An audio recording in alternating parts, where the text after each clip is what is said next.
Hello, everybody. It's that time of the week. Hopefully your favorite time of the week, because it's my favorite time of the week. It's Toni Told Me Day. This is the cozy corner of the internet where I give you all the real talk and all the real tea. Today's episode is a special episode because it's the Valentine's episode. And I had to bring one of my favorite people back. You've heard from him before in our last episode. My fiancé is here yet again. Taiwo, baby, say hi to the listeners. Hello, everyone. Thank you for having me. Again, I enjoyed the last episode, by the way. Also, congrats on everything you're doing. Well, that was very full. Thank you. This week is kind of our date night because technically you won't be with me and I won't be with you when it is Valentine's Day. So we're celebrating early. We're doing this podcast together. We're going to have dinner later. So I'm really excited by that. As well as Taiwo. As always, I have podcast Anisha. No, producer Anisha. Wow. Podcast Anisha. Podcast Anisha is here. And I must say, guys, this is the best third wheel ever. Oh, I'm glad. We love having you here as a third wheel. I kind of feel like technically Taiwo's the third wheel because you and I, we're always here. Yeah. Yeah. He's a special guest. So technically, babe, sorry, you're the third wheel. On today's episode, Taiwo and I will be exploring vulnerability. So we're going to try and get really deep and really vulnerable with each other. But before we get into it, babe, do you remember our first Valentine's? Yes. I remember every single detail from what we wore. I remember you wore that black dress. Oh, well, technically, that's our second Valentine's. Oh, no, my bad. You're right. Oh, God. Usually, it's the guy who forgets and the woman who remembers. My bad. You're right. Sorry. I was thinking of, okay, that time you sent me tulips, a bouquet of tulips and Dom Perignon to the house. What was that for? That was after. Oh, yeah. I got two gifts. Oh, my bad. Yeah, so sorry. Let's restart. Babe, do you remember our first Valentine's? Thanks for re-jogging my memory. I sent something for Valentine's Day, but it got delivered the day after. I remember, so yes. That's where you got the... Oh, yeah, the black dress. And I had blonde hair. Yeah, I had a navy blue suit. Yeah, and we went to... Park Row. Park Row in London. Yeah. If nobody's been to Park Row, it's so cool. It's a restaurant that has this immersive dining experience. So yeah, it was amazing. We sat and we had projection imagery on the wall and we had this amazing dinner. And you know what? 11 courses. The topic is vulnerability. Yeah. That day you got quite vulnerable with no. me. Yeah, why you pretending? No, why you pretending? No. Don't you remember what happened on our first Valentine's? I remember. I lost my mind. I won't put all your business out there, but yeah, we had a really deep, intense chat about the relationship. Because this was the first week we had spent in person with each other. Yeah. And I turned to you and I said, wow, this week has been absolutely amazing. Thank you so much for coming to London. I'm so glad it's been everything I expected and more. Then I turned to you and I said, what would you have done if this didn't work out? And you came and it wasn't what you thought it would be. And so can you imagine having the most amazing week of your year and everything goes according to plan and better? You've met her in person. The dates, plural, have been going great. Chemistry is amazing. It actually almost feels like a dream. And then someone just decides to ask you that, what if it doesn't work out? So you're making it sound really bad. When I asked you, what if it doesn't work out? It's not me being pessimistic, but I was like, oh, hypothetically, because this reality is so far removed from what will happen. Hypothetically, if it wasn't to have worked out, what would you have done? I was just curiosity more than anything. That's more accurate. So she asked me that question, and because everything went so well, not for 1 second, I never thought of a scenario where it wouldn't work. And that hurt. That really hurt. Imagine you finding your person finally and everything is going great. That the idea of the relationship not working doesn't even cross your mind. The only thing that crosses your mind is, I hope we get to be together when we're 90 or 100 years old. And that made me almost bust a tear. That made me almost cry because I couldn't even picture that. Not even for a second of any day. Yeah, I mean, your eyes were watering. And, And you had the nerve to say it's the champagne. Yeah, and then she, said- yes, it was the champagne. We're going to blame it on I the was champagne. I was But like, then- are your eyes watering? He's like, no, it's the champagne. I'm cool, it's the champagne. And it's funny because she said that, in that moment, that's when it hit her that, oh my God, he really loves me. No, I can't lie. Like, we had been in each other's presence for a week in real life. I turned to him and I say, what would you do if this didn't work out? I see his eyes watering. I'm like, damn, this man loves me. I'm like, God damn. I'm like, I need to marry him. Yeah, like, I so- was just taken aback by his reaction to that. But yeah, that was a it lovely was an emotional Valentine. day because, I got to, be with the one I actually love. But more importantly, it reminded me of how I've been making the right decision when it comes to us, because the thought of this not working was something I didn't even think about. Oh, And the that's fact that lovely. it actually just made me sad let me know that, okay, yeah, this is who she is.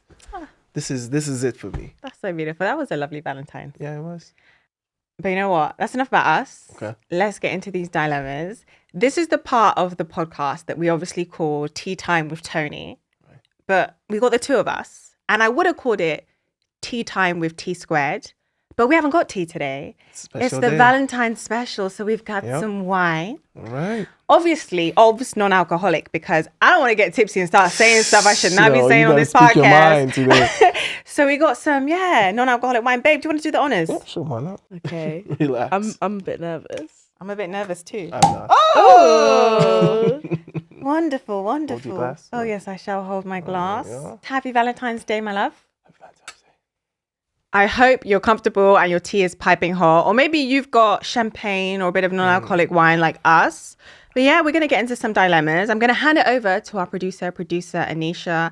Anisha, which dilemmas do we have for this week? So we've got some very juicy dilemmas today, guys. Hmm. My boyfriend has told me he doesn't believe in Valentine's Day. He thinks it's an irrelevant holiday. Interesting. He thinks it should be how he treats me in general rather than just on the day. Am I silly for wanting to celebrate it? Oh, your man doesn't believe in Valentine's Day. You know what? Special guest, fiancé Tyra. What do you think about that? You just Her man. want to say fiancé. I do. I love saying it. Fiancé. Yeah. You know why? Because once we get married, I Not can't say for fiancé long. anymore. Yeah, not Like, for long. I'm gonna rinse fiancé. So fiancé Tyra. What do you think about that? So my approach is a lot different. It's very different. He already celebrates. He already appreciates her on the daily basis, right? So he says. Right. So why not just treat like another day, right? Also, if his girl wanted him to do something special on a random day of the year, right? And he did that, what's the difference in that and Valentine's Day then? If he's willing to do that on a day he said she wants him to do something. Facts. I Right. hate it when guys say, "Oh yeah, Valentine's Day." Like, it, on one hand, okay, I I think it comes understand from- it's a go ahead. capitalist holiday, right? Right. That's fair. like I understand that, but at the same time, like, does it hurt you just to make your partner extra smiley or extra happy for a day? Like, if it's something she wants to experience or he wants to experience, like, why is that such a burden onto you to just make them feel special? And I think a lot of men think like, oh, they have to spend all this money. Like, That's what I was getting yeah, to. you can, That's like, what I was getting to. you've made me dinner before. Yep. Light some candles, make dinner, Yep. get 3 roses, pull off the petals, just Exactly. scatter on the Yeah. table. It Like, doesn't have to be expensive. right? I think that it comes from a place of, men thinking that, you have to spend, an arm and a leg just to make sure that, she's happy. Forgetting that if you can create certain experiences that don't require a lot of money. And that's the reason why, I feel like he's, a little, It's an why she's excuse. encountering a little bit of pushback on his end. But like I said, if she said that, babe, I really want us to do something special on, let's say, 2 months from now on this day, and he does that, then what's the difference if he's able to do that and not being able to do it on Valentine's Day? Yeah, it's an If excuse. he claims that he's able to do everything he can to make sure that she feels loved on a daily basis, then Valentine's Day should just be another day, right? Yeah, you can treat like another day. Well, like But maybe that's the issue. He wants to treat it like another day as opposed to going no, slightly I more think- above and I beyond. thought she said she doesn't want. He No, doesn't but want to he celebrate. said that he doesn't think it should be celebrated because he treats her good in general. So if he treats her good in general, treating her good on Valentine's Day is just another in general day. But you should still do a little extra, right? Just because you buy someone gifts now and then throughout the year doesn't mean on Christmas or on their birthday you don't buy them a gift. I'm willing to stick to this point by saying that I really think the root cause of it is that they translate Valentine's Day as a day where you have to spend money you don't have. That's why they are so opposed to it. Because to be honest, So he's broke. If it was no, That's what you're saying. that's He not broke. what So What you you're no. really saying No. is... What you're really saying is No. he's broke. I'm saying that you don't have to spend Okay, a lot fair of enough. money on Valentine's Day. No, you don't have to. I feel like social media drives a lot of narratives that are not necessarily true because they'll see people who are making millions spending tens of thousands on Valentine's Day. Oh yeah, should get a and think that's the Birkin, norm get a and all little that. Porsche. Some people are flexing in depth, but people don't want to talk about that. Yeah, Some that's people, true. people should just do what they can. Yeah. And I'm sure if they're in a relationship, she has an idea of how much he's earning. So she would definitely appreciate how much effort he's putting in if he chooses to not spend as much as most people would. Yeah. It's just about showing a little bit of appreciation. It could be flowers, it could be a custom gift that's very personal Sentimental, to yeah. both of them. But It doesn't have to be affordable. expensive. So I guess the motto is like she should share to him. She should say like, look, if it's the money that is getting to you, like I'm not expecting you to spend loads of money. I just want to do something special and sentimental. And if he Yeah. still turns around and says no, then what? If he still turns around and says no, then wow. Do you know why? Do you know why I think it's telling? Do you know what my Interesting. opinion is? If he turns around and still says no, it tells you a lot about his character because I feel like your partner should be open, not do things, sorry, but should be open to doing things that are important to you that may not be important to them. There are some things I entertain. Christmas. Like like for example, like I'm not super into tech like Taiwo, but when he's like, oh, babe, look at this new Houdini software, this animation thing where you can do this and this grading and rendering. I'm like sat next to him. I'm like, oh, wow, okay, Yeah. this is cool. What else? Like, I still show interest. Even though it's not a field I'm interested in, I show interest because his happiness means a lot to me. Yeah. So all that tells me is that your happiness is not important enough to him for him to be open to doing something that he thinks is futile. Like he just doesn't care enough because he would be open.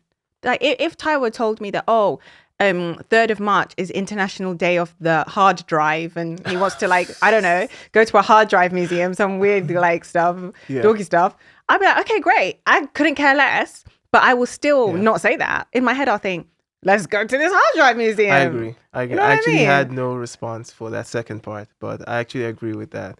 There's a Venn diagram that exists where he can do the things that would make her happy at the same time still do stuff that he can afford to do. Producer Anisha, dilemma number 2, please. So, my boyfriend doesn't want to post me on social media. I might talk a lot on this one. He posts his friends, nights out, and his life in general, but Oh. not me. When I asked him about it, he said he's protecting our relationship because Oh. it means a lot to That old him. chestnut. It means a lot to him, guys. He's got to protect it. Am I being gullible if I believe him? Oh my God. Do you know what I think was like a vital piece of information with that dilemma? Him posting everything. Yeah. I think if whoever sent that dilemma in had said, my boyfriend doesn't post me on social media.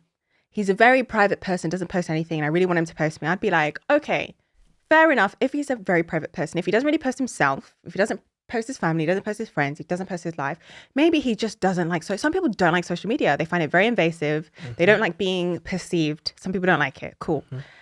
But when she said he posts his friends, he posts his nights out, he posts everything, that's a little suspicious. Babe, what do you have to say about that? That's I a have a little lot. suspicious. I have a lot, but I'll try and narrow them into a couple points. The first one is, if you're posting everything and not them, you already post parts of your life, and that's the one area you won't post. So clearly that means you're not a private person. So let's rule that Yeah. out. You're not a private You're not a person. private person. Right. Apparently he says he's a protective person. The relationship means a lot. That's the funniest thing. I almost burst out into laughter when I heard that. Because how can you say you're protective? From who? People will still approach your girl in real life. How do you protect? How do you protect that? How do you protect her That's a from good that? question. When people say they're protecting, People say that they who don't are want to post their protecting partner. from? Oh, maybe somebody might approach them, or or some women in other cases will say, I don't post my man because someone will say I'm coming to you as a woman. But no, like, what's gonna happen in real life when they're at work? How do you protect them from that? People will approach your partner if they're attractive, no matter whether it's online or offline. So when people say that they won't post their partner, it's laughable, because I'm like, how would you protect them in that situation? Now, if it was a situation where he didn't post anything, then I'll be like, okay, maybe he's a private person. But because you're private doesn't mean you should be acting like you are single online. So there are people that don't post. Between not posting right. and acting single online. There are people who don't post their partners, right? Yeah. But then they act like they're single online. Like you are entertaining, flirting in DMs. You are saying things that you would never say if your partner was standing next to you. Yeah. That's what you're not supposed to be. You're not supposed to be doing that. Okay. So that's a different issue. But about this dilemma here. Do you think it's an excuse? When a guy says like, "Oh, I don't post my partners because I'm protective." I don't buy it, because you post every other area of your life. What do you think the real reason is then? Why? I don't want to break people's relationship. No, let's get into it. I'm here. Let's like break the down relationship. Okay, not for every case, but for a lot of cases. Why do you think a man may not post his partner, and why do you think he might use that excuse? Like, what are the reasons potentially? People are not gonna like this one, but the ones I have seen in my past, from observing past friends and associates, some. This sounds harsh. lay it on thick. Tell the truth. I want to hear. They cannot come and beat me. Some are not as proud to show their partner. They are proud of them. They want, but they are more worried. They are more worried about what will people say if they're like, so this is your girl, like this is your. That is why some of them. I'm not saying all scenarios. I've seen situations where that's the case. Where and I know this because you hear them say things like the feedback from their friends when I show them my partner, and they're like, oh, okay, as long as you're happy, that kind of stuff. So basically, some men are ashamed of their partner. Not all. Okay. Not all. Could there be any other reasons? Other reasons could be, that they just feel like they still want to cling on to a certain type of character they had before they were in a relationship. No. Why are you talking in riddles? What do you mean a certain type of character they had? I was trying to massage. Don't massage it. They want to cling. He's like giving euphemisms. They want to cling on to a certain type of character they had prior to the relationship. Okay, basically, they want to act single. They want to act single. Yeah, yes. They want to be online, moving like they're single. They want to act like a certain type of pre-relationship character that they possess once upon a time. And the reason I can say that confidently is because you are posting every other area of your life. If it's just your relationship, you can post it too now. You post your business, you post your place of work, your source of income from your work, you post your friends, you post their friends, you post every single thing you're doing, but your partner is where it stops, which is also an important area of your life. I agree. Do you know a flip side to that? Sorry, this isn't necessarily like directly related to men not posting their partner, but a flip side to that, because I do think that sometimes men get a lot of stick for this. Do you know what I hate? Women who don't post their man, but they post their children. Or when they post their man, but they blur out their face. Sorry, why are you doing that? Just don't post the picture then. Just don't post the picture. Yeah. The emoji, like, just don't post the picture. Like, Literally. either show him or not. Like, I don't mind. You could do a little hand on the thigh. You could do arms across the table. I don't mind. But when you show the full body, you include the head and you cover it. It's like, why include we didn't that? Force you. Yeah, like, just give us something sexier, like, not the emoji. But then when women don't post their man and they post their kid and they talk about, oh, I'm trying to protect my relationship. Like, oh, but your 4-year-old child who can't give consent to be posted online. Too. Yeah, protect your child. You care more about Steve Williams, 45-year-old Steve Williams over there that you met the other day on Tinder. You care more about his like protection and his like you know what, consent than your 4-year-old daughter. Like it just makes absolutely no sense to me. The funniest excuse is when they say things like, I don't post my partner because, people can destroy what's that statement? Like, What they don't know. what they don't know, but they can know about your place of work. They can destroy that, no problem. Yes. They can destroy your source of income, And no that's the problem. thing. They can destroy your friendship, no problem, because you post them. They can destroy your family, no problem. They can post them. But the relationship, no. See, everything else can be destroyed. See, no problem. I agree with the sentiment that problem. people can't destroy what they don't know. But again, if they know everything else, why can't they know that, right? Exactly. But some people are generally private. Like if you're private, I F with it. Like super private people, cool. You don't really share anything. But when you show like 99% and that 1% is the person you love that you refuse to, I don't get it. All So I'm saying I'm is- with you, babe. I do think it's All we're saying is, if you're going to be private all the way. yeah. If you're going to be public, same.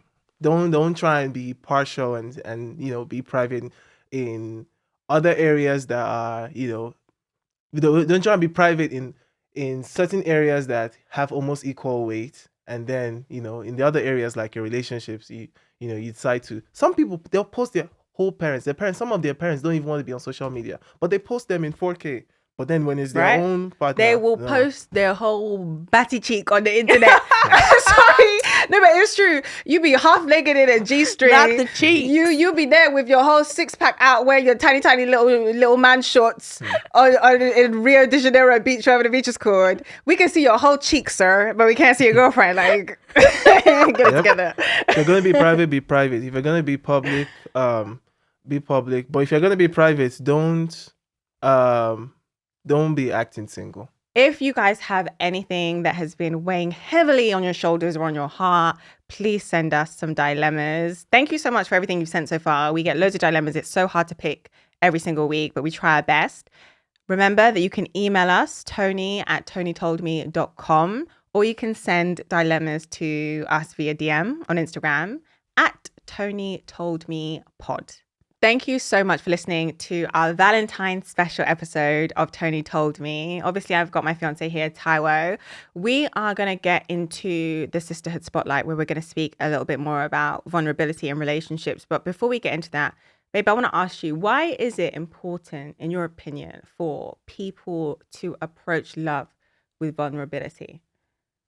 It's the purest and most genuine way to do it.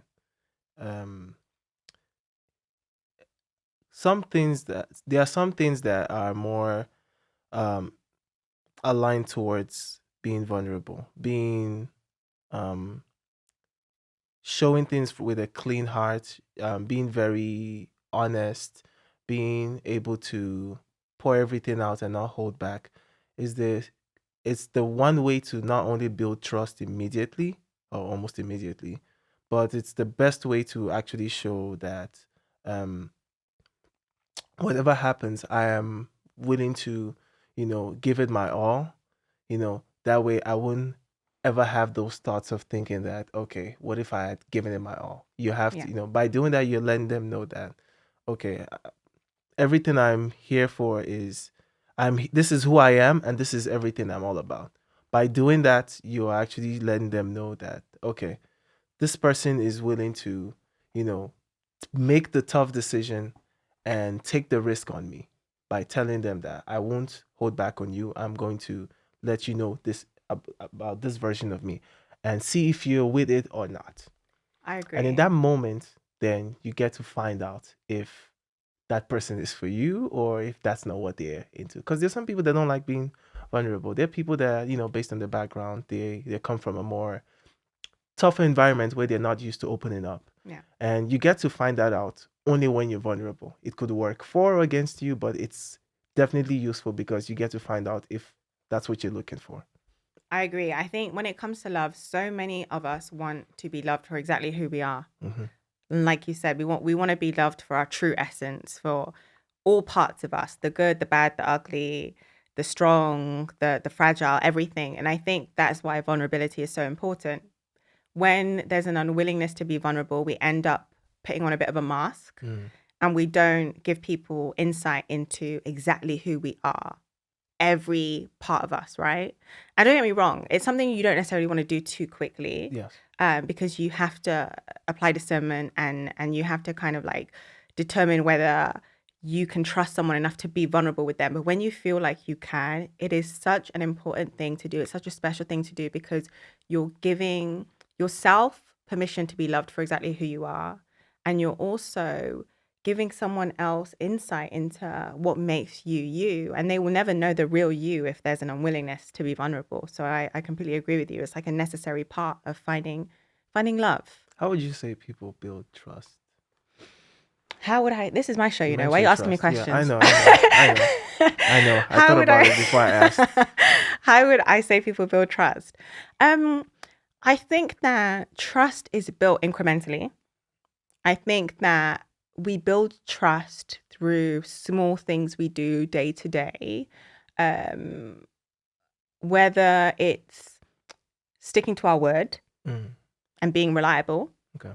whether it's holding on to important or private information, whether it's delivering on promises and showing people through our actions that we can be trusted. I think fundamentally it's about like honesty, transparency as well, being open with someone about what's on our mind, about exactly who we are and what we plan on doing and our intentions. And we do that through our actions, through the decisions we make, the choices we make, the even the things we discuss. I think that's a big part of like trust building. Can you recall the first time you were vulnerable with me? You don't have to share obviously the details because obviously I don't. Park Row. Oh, Park Row. Okay. Row, Okay, yeah. Valentine's Day dinner. Okay, the one we talked And- about at the beginning of the Yes. pod. Yeah, that's true. Yeah. Do you want to ask me the same I was question? going to ask you the same question. Tell me about the times you have been, plural, times you've been vulnerable. The times I've been vulnerable with you. Yeah. You know what? Let's get a bit deep. It's all about vulnerability this episode, so let's get a bit deep. I think a major time I was vulnerable with you, I can't recall the first time. I'm going to be honest. I can't recall the first time, but one major time was actually this year where I basically broke down to you about things that I've struggled with in life growing up. Yeah. And I broke down to you about why I think I am the way I am. So to give insight to people listening, like I have extreme firstborn daughter syndrome, and Taiwo tells me off all the time for it. And what I mean by that is I have a very hard shell, and I let people close, but it takes time for people to like connect with me sometimes. And when people do get past that like hard shell, I can really struggle to ask for help. I can really struggle to let people know that I don't always have it all together. I can really struggle to give people insight into like my weaknesses, and Taiwo knows that. And for the longest time, he didn't understand why it is the way it is. Yeah. He understood like from the firstborn daughter aspect, because obviously he has sisters. And his oldest sibling of all his siblings is a woman. So he gets it. He always says to me, "Oh, you're just like my sister. You're just like my sister. You two, you never want to let anyone do anything for you. They have to fight to do anything for you." So he gets that. But he, I think this year he understood the real nitty gritty, like the gravity of it, and why I am the way I am, and why I really struggle. To put it bluntly, I really struggle to rely on people. Not because I think people are incapable, but I don't want to be disappointed. I don't want to be hurt. And I think that is a big part of it. Like I would just get up and do things that I can get support with because I don't want people to let me down. And sometimes I do feel like I can't rely on people. I'm going to be honest. Yeah, sometimes I do feel like I can't rely on people, that people will disappoint me. And yeah, this year I was really vulnerable with you. And I think like it made such a big difference because how did that change the way you saw me or our relationship? It was a blessing. Let me tell you why. For the longest time, I understood, where you're coming from, but I never really got to, dig deep on, why, you make certain decisions the way you do, why you think the way you do. And that one conversation, I can't go into it in details. here, but that one conversation, it opened, it allowed me to understand where you're coming from on certain issues that we sometimes used to have arguments in Yeah. a long time ago. Because it gave me a different perspective and allowed me to ask myself that if I went through that same stuff, won't I be acting the way you do? Won't I make decisions the way you did? And that gave me that perspective. You being vulnerable allowed me to put myself in that exact position. Before you did, I didn't know, how I was going to put myself in what position. Like there Yeah. was nothing I could do all I could do was just go based off, my experience, Yeah. and be like, why is she saying this? Why is she acting based off this? Like, I don't get it. But doing that allowed me to find an environment for me to put myself in that position and see if I would actually say those things or make that decision. And when I did it, that's when I realized that, yeah, I would say that too if I went through this. I would Yeah. make that decision based off what I went through. And that definitely allowed me to see that perspective. And because of that, we've never had some of those issues again. Yeah, I can't remember last time we had an Yeah, I argument, can to be remember last honest. year we Yeah. had those, and so I was so happy. Remember what I kept telling you? Yeah. I was so happy that you did that because that was not easy, but Yeah. it definitely helped open the door of Understanding, I guess. comprehension, yes, Yeah. understanding based on our dynamic, and allowed us to see each other's perspective more than ever before. I love that. One of my followers sent me a message when I put a call out for like questions for you on the Yeah. last episode. There were loads of questions I didn't get to ask you, but I thought like some of them will be quite relevant for today's discussion. So she asked me to ask you, Oh boy. don't get worried. In which ways have you changed from me loving you? Like, how have I changed you through the love I give to you? Think it changed? I don't know. But maybe the answer is I haven't. But has me loving you changed you in any way, or have you learned anything from me loving you? Oh yes. What? Yes. So I genuinely thought I was someone that would only go above and beyond for the person I'm interested in, but I've pushed that to more limits than I've ever expected in my life. And the reason I've been able to do that is because I saw how you would outdo me in those areas. So my ability to show compassion, kindness, to actually, go above and beyond when it comes to, taking action towards my future with someone, all that, like 10x ever since I met you, because I got to see how, wow, it's not just me that does it to this length, that there's someone who's actually, challenging me Yeah. based on her just doing that by being herself. So you've definitely made me want to do that more than ever before. One thing that was very new for me was, in the past, it was always, when we go through an argument in any relationship, it is to, just make sure that we try and, solve it, and that's it.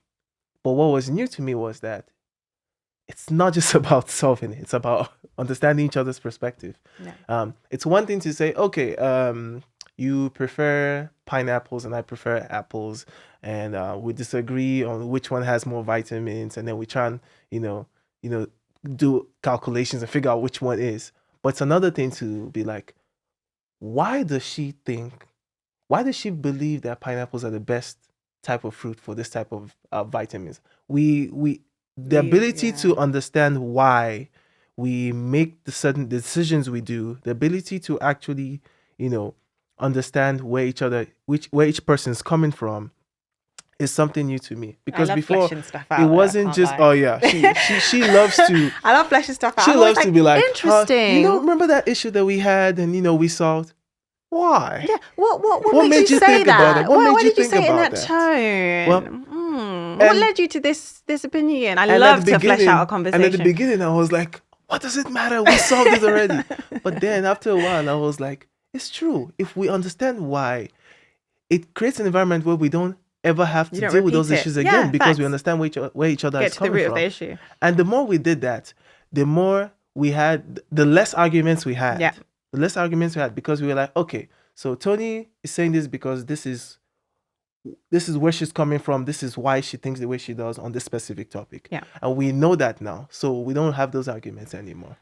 Do you know what it was for me? Like, as far as learning, you taught me the importance of being the bigger person. I did a TikTok on this because of you. And I know why you're laughing. So again, as part of my firstborn daughter syndrome, just wanting to like get things done and fix things and always being the person people come to for help, for advice, for support, whatever. Sometimes I can feel like very overwhelmed. And as a result, I see myself, well, not so much now, but I used to see myself often in the past being confronted with something that makes me uncomfortable and being like, I ain't got fucking time for this. I ain't got time for this. And I'm ready to duck. I'm ready to just be like, whatever, I wash my hands of this because I literally do not have the mental capacity or emotional capacity to deal with this thing because I deal with 1,000,001 things. It's just another thing. And as a result, in the past, Taiwo and I might have like a disagreement, and in a very unhealthy way, I would like say I read the message or I have a conversation with him on the phone. The old me would just be like, I ain't got time for this. Put my phone down. I ain't trying to chat to him. I'll watch my Netflix. I'll eat my food. I'll go to sleep, whatever. Like, I really don't have the time to be dealing with this. I don't have the patience. And if I don't hear from him, I'll keep living, to be honest. I'll keep living, right? And even if it's hurting me, I'll keep doing what I'm doing with the expectation that, oh, if it's meant to be, he'll reach out to me. And he would always be the one to look for a resolution, right? He'd always be the one to reach out. He'd always be the bigger person, even when he wasn't necessarily in the wrong, right? Because I had this mentality of just like, I just don't have the patience or time to be dealing with this, whatever. And it is what it is. If he doesn't reach out, I know where I stand. And that was me putting up a defensive wall. It was a defense mechanism. I don't want this to go wrong. And if I just tell myself, oh, the person will reach out if they really cared, then I don't have to confront the reality of the situation. And if it doesn't work out, I can say they didn't really care and just live my life with this like belief that oh, they didn't care, so that's my cope. I can maneuver through life. And then I remember Taiwo one day having a discussion with me and being like, Toni, you need to stop being so quick to just drop things when they're not working out for you or you're not happy with them. He said, sometimes we have discussions and it feels like you're just ready to leave. And I'm like, no, I'm not ready to leave. I'm not trying to break up. No. Like, it's not like me breaking up because I didn't want to do that. But he'd be like, no, you might not say you're done, but you have this attitude of like nonchalant, I don't care. It is what it is. It was very much, it is what it is. I can't come and kill myself. He's like, you have this attitude like you don't care. And it hurts me because I'm in this relationship with you. I'm trying to find a solution to the problem. And you're approaching it like you just don't care. And I had to be like, whoa. And I said to him, you know what? You're right. I care a lot. And that's why I act like I don't care. Because I don't want everything to go wrong. And so I guess I spent so much of my life, that was my cope. I spent so much of my life telling myself, well, I don't want to get emotional. This ain't the episode of that. I guess it's the vulnerability episode. But I spent so much of my life going through certain things. And the only way I could cope with the reality of those things was telling myself, it's okay. I don't care. I'll survive. This won't break me. I'll just, whatever. It is what it is. That was how I coped as a child with certain things, as a teenager with certain things, even as a young adult with certain things. It is what it is. I'll cope. Then I got into this relationship with this person who cared a lot. And so when I would approach him with, I don't care. It is what it is. He'd be like, this isn't healthy. I know you care. Why are you doing this? And I had to be like, whoa, like that's really, whoa. Like I need to speak to my therapist about this. Clearly I am not fixed. And that was really hard for me. But I'm so glad he did it because it forced me to really look at myself and be like, why do I do that? That's what you taught me. Like I had to let go of that and realize part of vulnerability isn't just telling you about who I am and having those like conversations about, oh, what scares me, what frightens me, etc. and letting you in that way. It's also about taking accountability. It's about having a difficult conversation and saying to your partner, hi, stranger. You know, that text like, You have an argument and you know you're in the wrong. You're just, hi, I'm sorry I did this. I'm sorry I said this. Like, I remember one time we had an argument and I remember you saying that this was an eye-opening day for you because he was at wit's end. Like, this woman, she just acts like she's just stone cold. Sometimes he says, like, why do you act like stone cold? Like, you just don't care about anything. We had an argument and I could have very easily just had the same attitude I always had. And I remember going up to him and being like, hug. Oh yeah, I was shocked. I didn't even know how to react Because I don't do that I stuff. was ready for the back and forth, and I was like, okay, I'll take it. Because my expectation is like, if you care about me, you'll try and fix this. But I had to be like, no, I'm a grown adult. I will also try and fix this.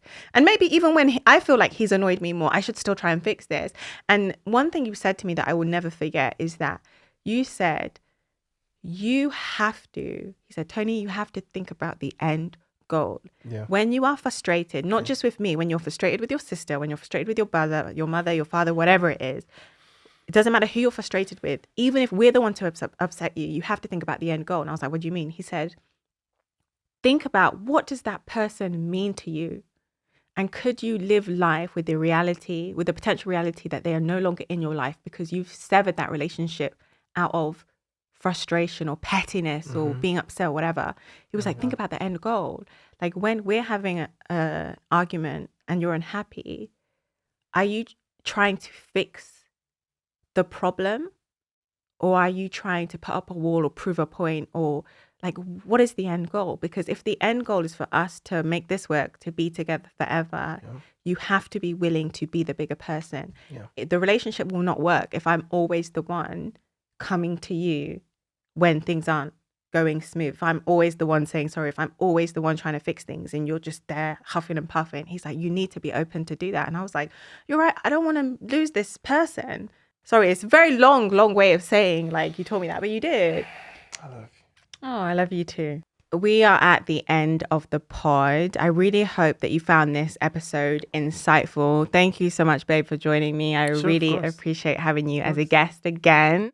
I think one thing that prevents people from being vulnerable with friends, with family members, with partners is the risk that it doesn't go well. And by doesn't go well, it's the risk that we're judged for what we share.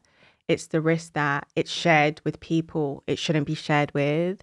It's the risk that it's thrown in our faces. There are lots of negatives that we replay in our minds when we consider vulnerability. But the reality is, in everything that is beautiful in relationships, there's always an element of risk. You always have to take an element of risk. And on the flip side, I would say to you that, there's the chance it might not go how you want it to go, but there's also the chance that it will transform your relationship. It will be transformative. It will bring you closer to the people that you care about. It will open your eyes. It will give you an element of understanding you never had before. And it will lift a massive weight off your shoulders. There have been so many times where I've hesitated on being vulnerable with someone and I've shared what I was hesitant about. And the weight that was lifted from my mind, from our dynamic, was unreal. And I honestly think it is so worth the risk. Obviously, apply discernment when it comes to vulnerability, but don't just worry about the what ifs, the negative what ifs. Think about the positive ones too. It might just be the very thing that changes your relationship for the better.